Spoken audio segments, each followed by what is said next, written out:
So we're going to start off with some Stargate news, which is not something we've gotten to talk about just a tremendous amount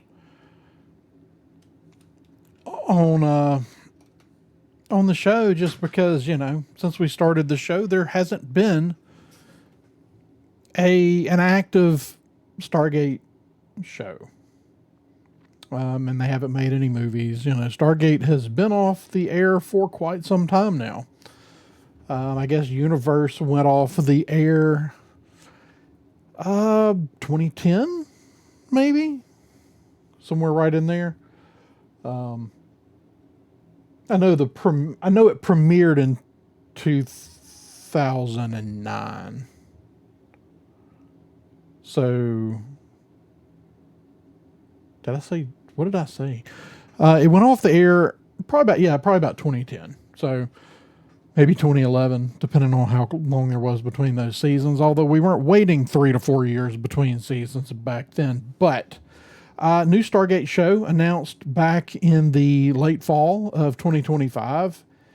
And breaking news this afternoon from verified sources like Variety.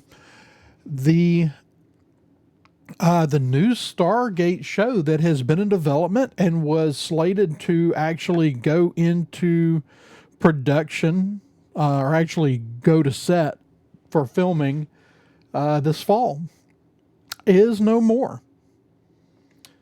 And I really don't know. I don't know what to make of it. We're going to talk about some of the specific comments here in a minute. A lot of people, a lot of the longtime writers and some of the actors like Michael Shanks sort of sharing their disbelief and unhappiness with the situation this afternoon. And I will probably mostly, if I can find it, get into some comments from Joseph Malozzi. So Joseph Malozzi talks at length in his quote about this series, this show that they had been developing with Martin Gero, that it was a fresh jumping off place for new people to get into the fandom, but that it very much harkened back to the old series and in the way the stories were told, action, adventure, exploration, all those things. And weirdly enough, the word coming out of MGM or Amazon at the moment says that Amazon execs were concerned that Gero's take on the series would not have broad appeal beyond the franchise's already dedicated fan base. That is the most bizarre statement they could have made, to be honest with you, but it's very telling of what is going on with movies and television in Hollywood right now. It's like they just can't quite figure it out. But I've seen a lot of other posts. I've seen posts from individuals and other things targeting, and from a lot of news sources over the last couple of months, really constantly talking about, well, yeah, I mean, you'll love this movie if you're a fan, but if you're not, then you probably won't. Since when did they quit making these sorts of things for the fans? And let's be really clear. This is Stargate. This isn't some show you've never heard of. This isn't some tiny little startup or something that was an indie project that has some sort of cult following. This is Stargate. Stargate, it's sort of hard to pull these numbers, but it seems fairly apparent that Stargate, among exclusively, basically exclusively television science fiction franchises, has somewhere in the top 5 of largest, most dedicated fan bases out there. You should be able to make a show for the existing Stargate fans and it do very, very well. And Malizzi was very clear that like this show was being developed for the original fans for sure, but also a fresh story to give people a place to jump on board without necessarily needing to know the history of SG-1 or Atlantis. And then, of course, you always hope that once you get people on board, they go back through all that old stuff. But you're talking about a large, large fan base that's still growing. People are still discovering SG-1 and Atlantis. This is this idea that you need to develop a new fan base. And every time this is done, it doesn't mean we're going to do something so that we can develop this new fan base. What it ends up meaning is that we're going to develop this thing in a way strictly for a new fan base and screw the people that have been around. This is shocking. The fact that it was canceled this far into production, and the reason seemingly being that it wasn't going to have broad appeal beyond the original fan base. Again, it's a very large fan base. But you've seen this across the board. This isn't new. When you talk about those top 5 sci-fi fan bases, this one's somewhere in the top 5, probably between that 3 and 5 position, because I think 1 and 2 is going to go to Trek and to Doctor Who. But you've seen the same thing there, where they've attempted to reinvent these franchises for a new audience while ignoring the old audience. Business 101, it's cheaper to keep a client than to sign a new one, right? Basic 101. And when you are Trek or Doctor Who or Stargate, why on earth do you feel the need to reinvent the wheel and abandon this fan base? And I think there's this mistaken idea in Hollywood. Well, if we slap the name on it, the old people will just come along for the ride. I think Trek and Doctor Who are both proving that out as a extraordinarily flawed concept for bringing in an audience.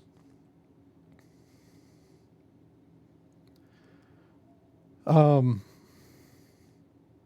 don't know. We were very, very excited here at the Science Fictionary. I know a lot of other people that were extremely excited about this show.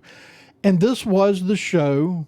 You know, Martin Garrow was a little bit of a surprise name, but Brad Wright, Joseph Malizzi, the people that you wanted their names attached, the people that the fan base wanted attached to this, their names were all there.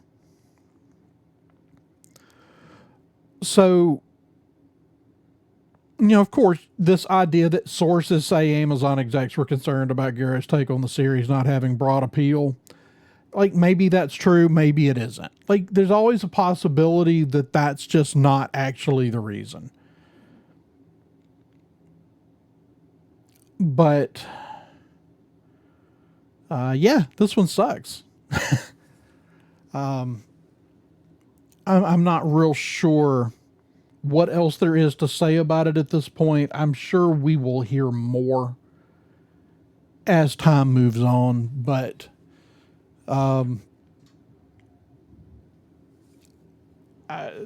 this cancellation just strikes me as really odd. The timing of it's odd. Now, of course, you know, they're saving themselves a lot of money by cutting it off before it actually goes to start filming.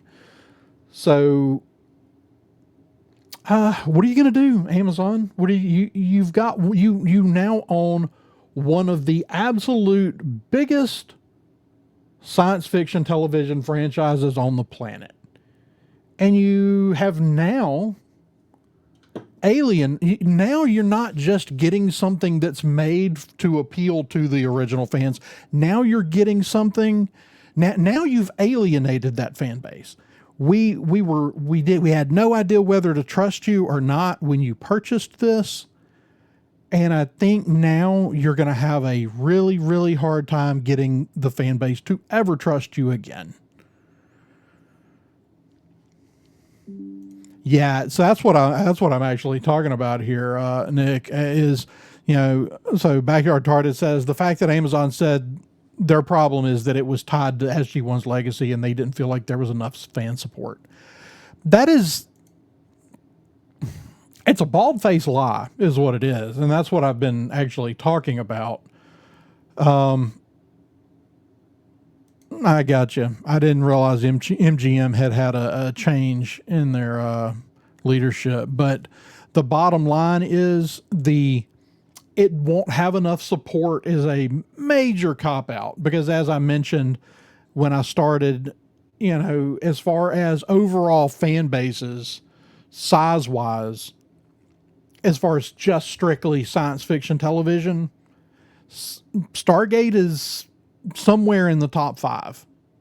And I don't even think that's like in question. And the fact that it's the fan base is still so active after all this time without a new show is very telling. And so I think this idea that it wasn't going to appeal to a broader fan base is either a total cop-out,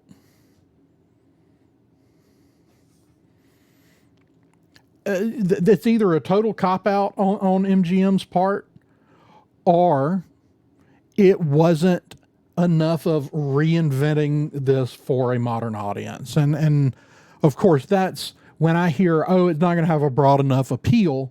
What I hear is, at this point, and this is just based on everything else that's happening, what I hear is not, oh, well, it's not going to appeal to enough people. It's that it's not going to appeal to the people that we want to appeal to. Screw the original audience. Give us something for a modern audience. That's a psychotic way to run these franchises. But again, we see this with Doctor Who. We see this with Star Trek. A number of other large franchises. But I mean, when you talk about Star Trek, Doctor Who, and Stargate, you're basically talking about the big 3 of purely online or purely television sci-fi franchises. Backyard TARDIS says, and yet during COVID, SG1 was in the top 10 on 3 different streaming services at the same time: Prime, Netflix, and Hulu. Right? It's an incredibly rewatchable series. It has a extraordinarily dedicated fan base, and it's constantly finding a new audience. The original shows, Stargate SG1 and Stargate Atlantis, are constantly finding a new audience.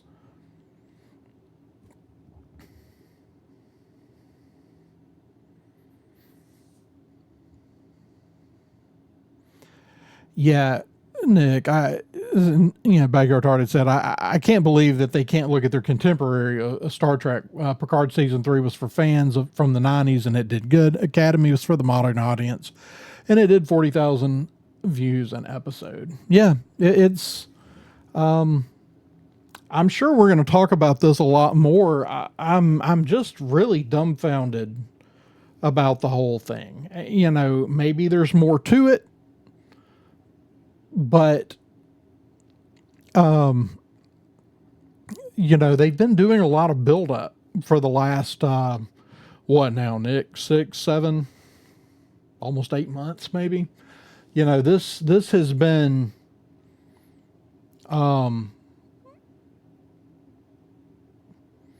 they've really been hyping this up. Gate World's done their part. They've had all the people on, done lots of interviews, and the fact that Brad Wright and Joseph Mallozzi were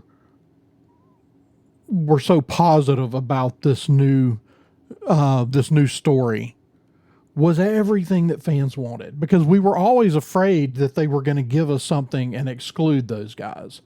And now I'm afraid that if they do greenlight something Stargate, that's exactly what they're going to do. They're going to clean house. They're going to bring in new people to run it that don't understand what they're doing. And yeah, I mean, whatever they do at this point, unless, I don't even know how they could fix it. At this point, they're going to have an uphill battle with the fans.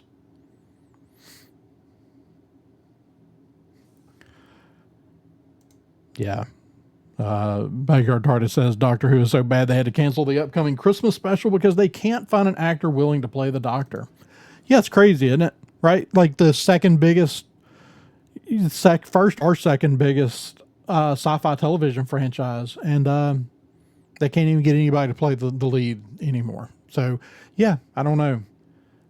This is a really weird one. I was really shocked when I saw this news.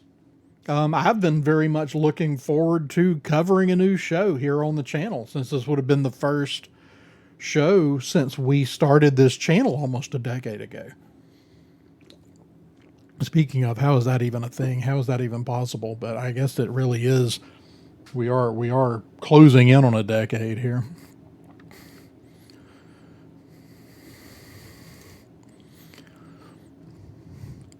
Yeah, see, this is what I don't get, Nick. They in the last 6 months they've had on the writers, they've done a bunch of stuff. Yeah, they've had on actors. Michael Shanks, I've seen him around a lot, talking about it. I don't know. This is a weird one, and I don't even know what the answer is. I really hope that the outcry from the fandom, because it is the backlash online tonight is pretty ruthless. So we will see what happens there, I guess. All right. Well, at some point this week, Nick, if you want to come on and talk about this, we'll do a full show and have a conversation about it. I didn't really have time to plan anything with getting other people on here tonight. Yeah, writing the season 1 script. Yeah, I mean, this was ready to go to set. The only thing we were really lacking was casting announcements, and I'm assuming they axed this before casting was done.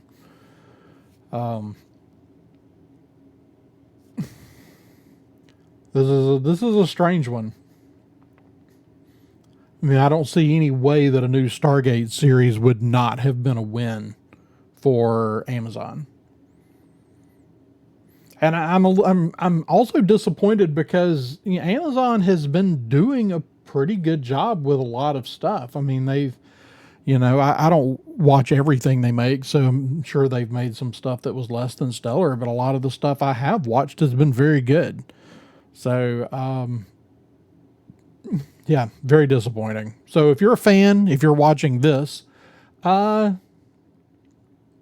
your opinion visibly, vocally, for the people at Amazon to see and hear. Because at this point, that as fans, that's really our only thing we can do is let them know that we're unhappy with the situation. And yeah, so that's where we are. I'm particularly disappointed. I mean, it doesn't take away from what we've got coming up at Dragon Con, but we've got a big contingent of Stargate SG-1 folks coming in for Dragon Con this year, and including Richard Dean Anderson, Michael Shanks, and Amanda Tapping, Ben Browder, someone else. They haven't announced Christopher Judge yet. Still hoping they'll do that, because it'd be amazing to have all 4 of them there at once. But I mean, yeah, I'm still super excited about having those guys there at Dragon Con, and we'll have a lot of fun. But I suspect that some of the panels will be colored by this bad news that the franchise is just pretty much dead in the water for whatever reason.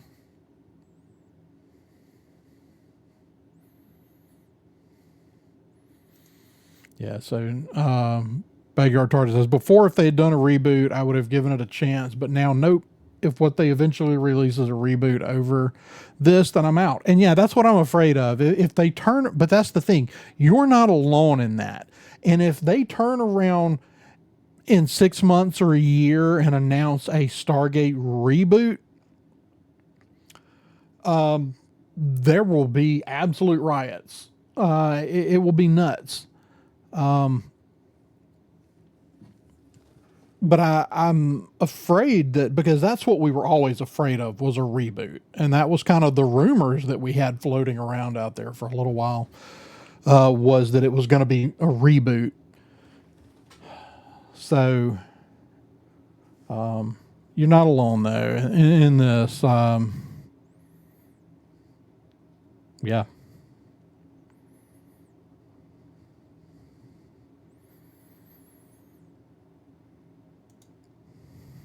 So I'm curious if they will even do anything with it now or stick it on a shelf and forget about it. But again, this is not some little franchise that nobody's ever heard of. This is not some small franchise with a cult following. You know, I think Firefly is one of the greatest shows ever made. But the truth is that that's a small, extraordinarily dedicated group of fans. This isn't even that. This is one of the biggest sci-fi fan bases out there, and you just alienated every single one of them. So we'll see. I suspect it will be a while before we hear anything about Stargate after this.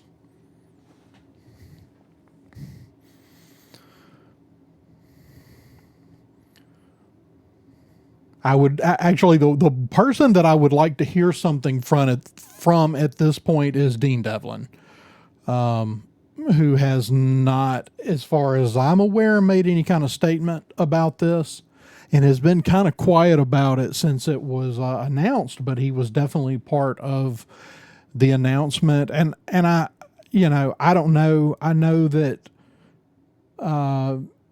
historically there's been a little bit of that Roland Emmerich and Dean Devlin have had a little bit of a beef with SG-1. I really hope that it wasn't infighting, but it doesn't sound like that's what it was. So it is what it is. Hey there, sci-fi fans. We hope you enjoyed this clip from a previous live stream of the Science Fictionary podcast. We hope you'll go check out other episodes. We hope you'll hit that like and that subscribe button. And please go check out all of our friends over at the Red 5 Network. And as always, may the Force be with you.